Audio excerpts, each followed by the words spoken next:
What's up, ladies and gentlemen of the internet? How are you guys doing? My name is LeGrand, and in this video, we're gonna be going over a couple of quick tips to get you biking with a slightly faster bike group than you currently have fitness for biking with.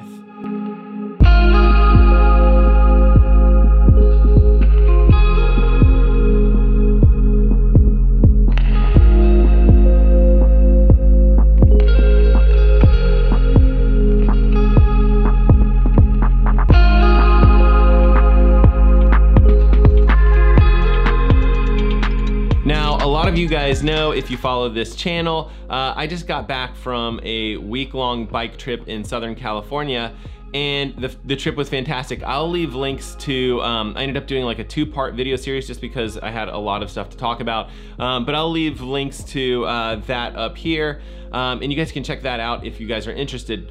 But that particular group of cyclists, there were 18 of us in that group, and I happened to be the slowest cyclist in that group.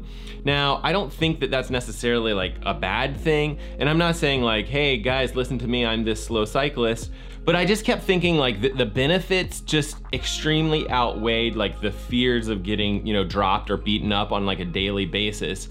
And so what I wanna do is just quickly go over like the benefits of riding with a significantly faster group, and then a couple of quick tips that I would suggest for you guys, if you are like one of the weaker people in that particular cycling groups. There's a couple of tricks that you can do that should help you keep up with the group, as well as generally make your group ride a little bit more of a pleasant experience.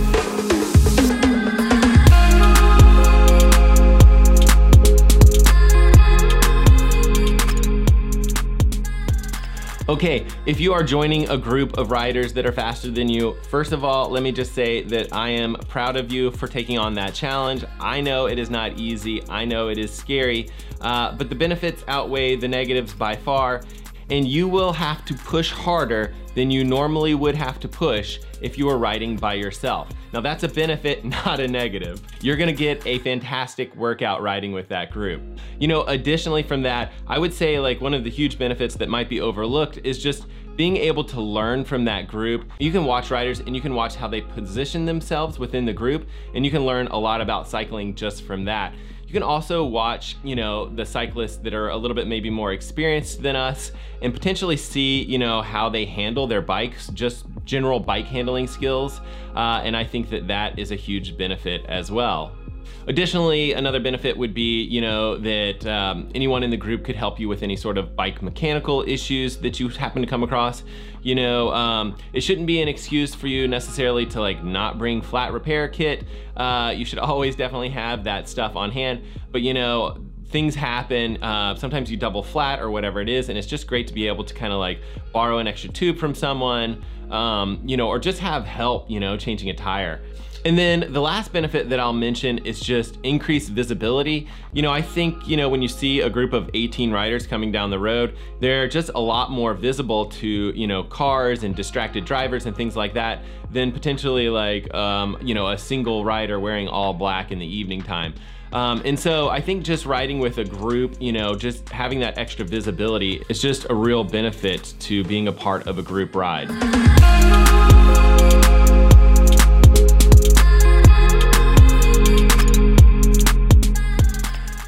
Okay, so let's dig into a couple of tips that'll help you keep up with that quick group.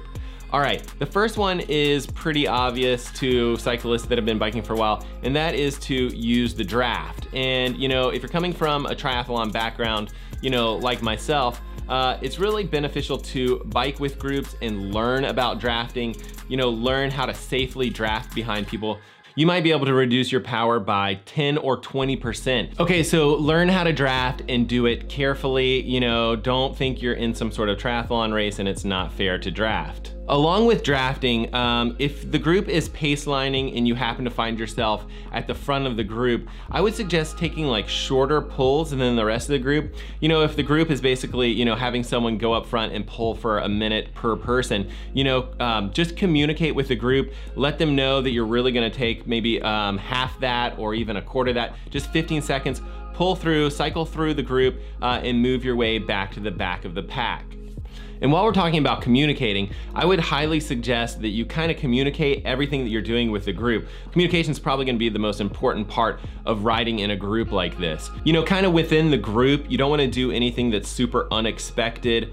Just communicate, let people know like what you're doing. You know, if you're gonna pull off and do your own ride, don't just do that sort of thing and not tell someone. Make sure that everyone knows the kind of like where you're going. Otherwise, they might just be looking for you or just basically like waiting for you for a long period of time. Which brings me to my next suggestion. The group is not necessarily waiting for you so that you can take a break, okay? And that's the harsh truth.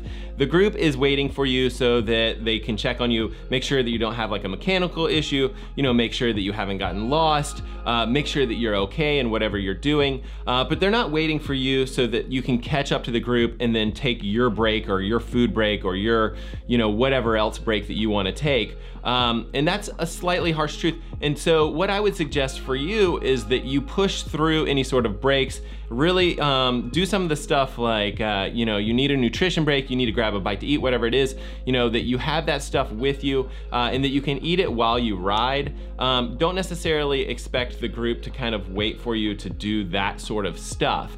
I suggest that you guys push through all your breaks and really try to ride kind of continuous.